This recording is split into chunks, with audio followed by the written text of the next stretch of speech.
Good evening, everybody, and welcome to JohnTries, the Whiskey Advent Calendar series. It is day 19. How is everybody doing tonight?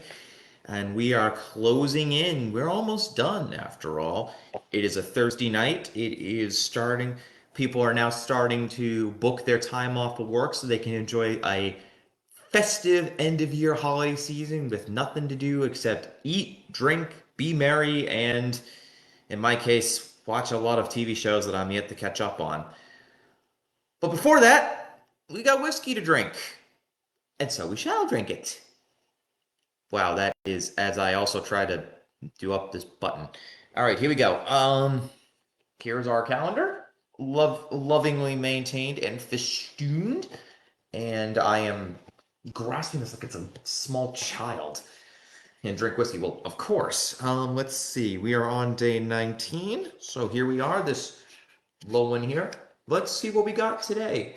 Actually, this reminds me. Let me put the Ben Nevis back. I gotta put the Ben Nevis back. I almost looked into door 20. I gotta put the Ben Nevis back. I lost the cap. Doesn't matter. It's all about saving the bottle anyway. All right, here we go. And the whiskey of tonight is.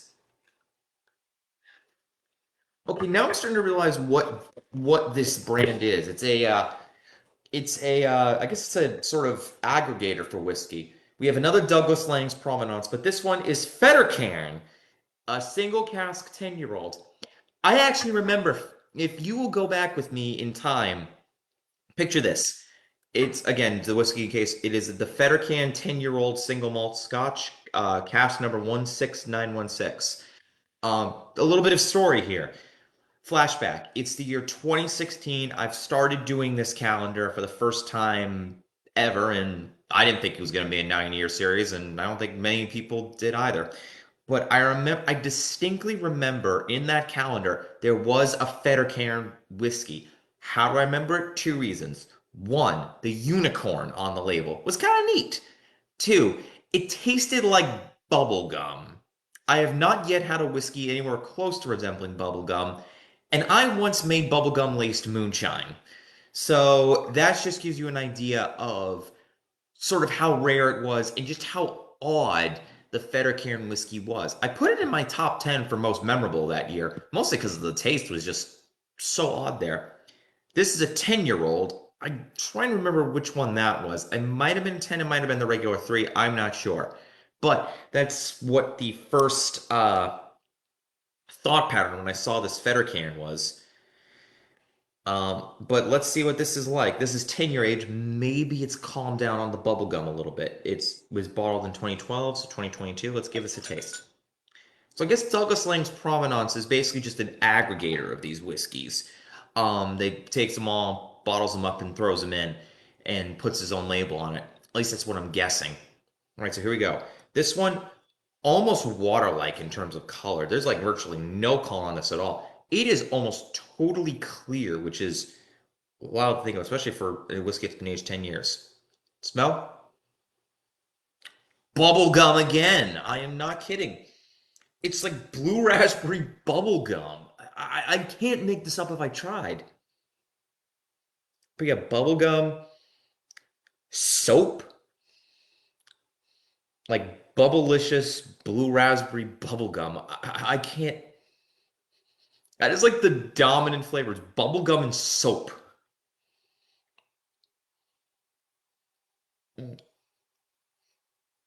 A bit of astroturf. Best way to describe it. It's like I'm coming across all these like artificial flavorings, which is odd.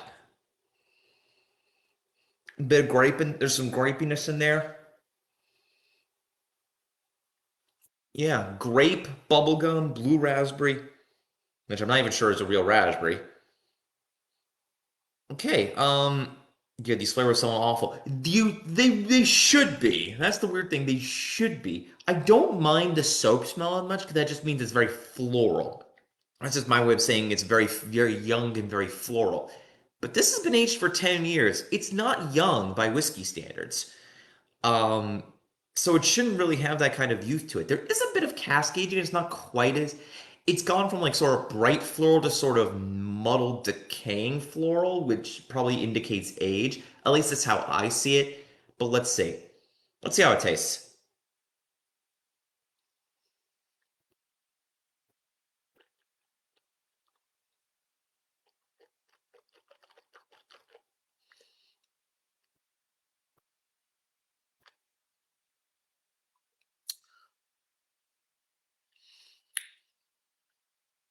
Again, we're getting sort of like blackberry notes in there. There's some apple, like tart green apple, blackberry.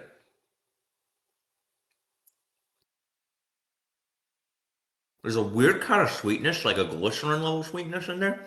Some vanilla. The finish,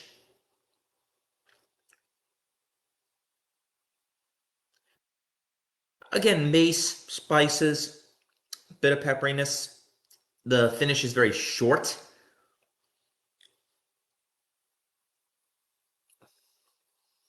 Hmm.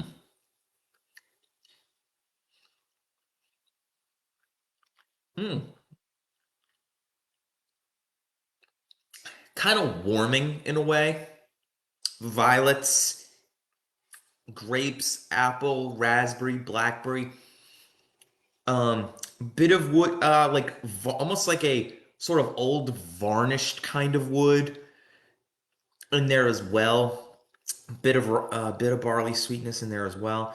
It's not bad.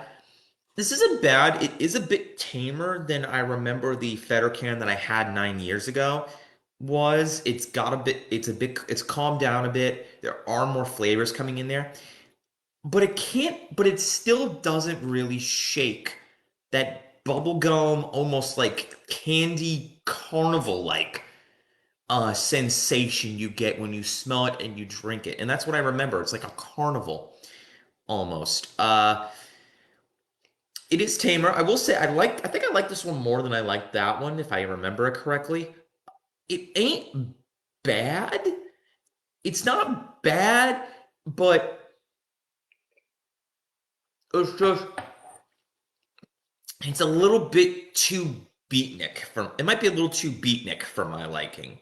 I am a bit of a traditionalist. I do like traditional flavors. I like a little bit of smoke. I don't mind an eccentric whiskey, but there's a difference. But I think there is a difference between being an eccentric and being fun. We've had some fun ones this year. We've had some fun ones this year. Don't get me wrong. And I would call them eccentric, and I've had a blast tangoing with them. This one crosses the line, I think, from eccentric to offbeat in a way that's the way that I think will that way I think turns people more off than on.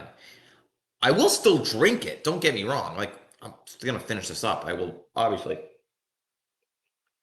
I've never not finished a whiskey except for that one time in Christmas where it was that weird Chinese grain alcohol that they go gaga over, and I tasted it, and it was just absolutely horrendous. And I don't know where I could find it anyway. Thanks to my friend who knows a lot about China, who let me taste it, and that was a trip. Um, it was, I think on a scale of 1 to 10, this is going to be a 6.8. I don't usually go below 7 because because a lot of the whiskeys that make these calendars are really good, and really it's just a competition of who's best on like a 1 to 10 scale. Fennercairn, it's second time, and it's not blowing my socks off.